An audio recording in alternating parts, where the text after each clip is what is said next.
Hey, it's Shawnee, back with the episode of Shawnee's Lab.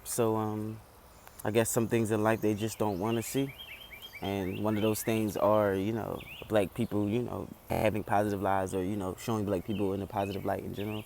So today I want to talk about the fact that the R. Kelly mockumentary has been nominated for an Emmy, and that really struck a nerve with me because I'm not understanding how a one-sided so-called documentary is being nominated for an Emmy. Like, what is Emmy worthy about, a bunch of people sitting around and basically tarnishing one's name. Now, again, I'm not in defense of R. Kelly. I'm not in defense of anything he may or may have not done. But we really don't know, what the case was. You have a whole bunch of parents who were busted out. You have a whole bunch of girls who were busted out. Like, a lot about that documentary. It had a lot of holes. We found out that a lot of people were lying. A lot of people just did it, to get paid. Like there were a lot of facts that actually came out after the documentary aired that, the media has been ignoring, that people in general have been ignoring. And then now, now let's just nominate it for an Emmy. I don't quite understand that, like there has been an fluctuation of great black movies, great black documentaries that was well deserved, for Emmy nominations or Emmy nods in general. And this is the thing, I don't really care about awards. I don't care about Grammys, Emmys, anything like that because I feel like all of those things are fixed. They don't necessarily ever really represent us, and if they do, it's always represented in a negative light. Again, I could sit here and name, a whole bunch of independent, black documentaries and things of that nature, that could have been nominated for an Emmy, but yet and still, something like an R. Kelly mockumentary. And again, if you don't have input from, the other person, or if a person is not allowed to defend themselves, you can't call it a documentary. It's the same thing about the Michael Jackson mockumentary. Like, it's very one-sided, and if it's one-sided, then you just have a whole bunch of people talking against one person. And again, like I said, I'm not in defense of R. Kelly, but if it were you, like, this could be any one of us. You could make it to a certain level in life, and people could just get it up in their mind, we want you going, we want to take you down. So imagine if a bunch of people that you may or may not have used to know just came together and put together a mockumentary and just trashed your name, and you could not defend yourself.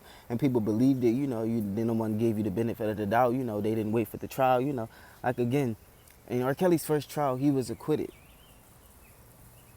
And again, for the disclaimer, I am not in support, of R. Kelly, but in his first trial, he was acquitted. Like, he's been, arrested. He keeps getting arrested and arrested and arrested. Every week in the news, R. Kelly's been arrested again. R. Kelly in child support. R. Kelly this. R. Kelly that. And my thing is, for a long period of time, R. Kelly was irrelevant. It wasn't until he went on Saturday Night Live and did that performance with Gaga, which I'm sure he, regrets at this point, as to where, his name started to become, a hot topic again. And this is right in the fluctuation of when Harvey Weinstein was being called out, a whole bunch of other sexual predators in Hollywood.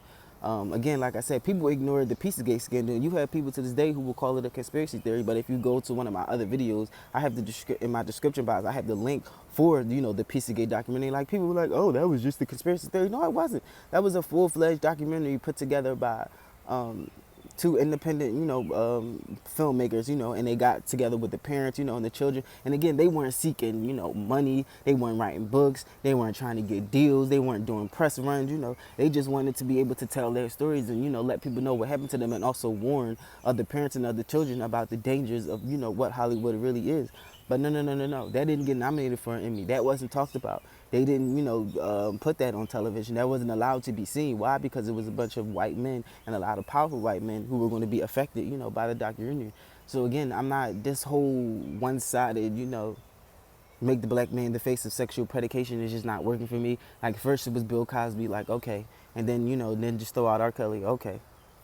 And then it's Cuba Gooding Jr. Okay, like, if you notice the list just kept getting blacker and blacker and blacker. But when this whole thing first started, it was about, actually the whole the whole Me Too movement was about, black women, being sexually harassed in the workplace, which was a great movement, which was something that, should have been talked about, should have been, something should have been done about it. But, then, Hollywood started the Time's Up movement where they wanted to go after, film buffs and movie directors, people in high places, and then that quickly got shut down, and then it just became, let's just find any black man we can, and just keep putting them out there, putting them out there, putting them out there. Like, if you noticed, it was an episode of The View a couple days ago where, Whoopi Goldberg, they were Whoopi Goldberg and Ruth Behar, and they were talking about, I forget his name, and then, Ruth she just threw R. Kelly, and Whoopi just looked at her like, hmm?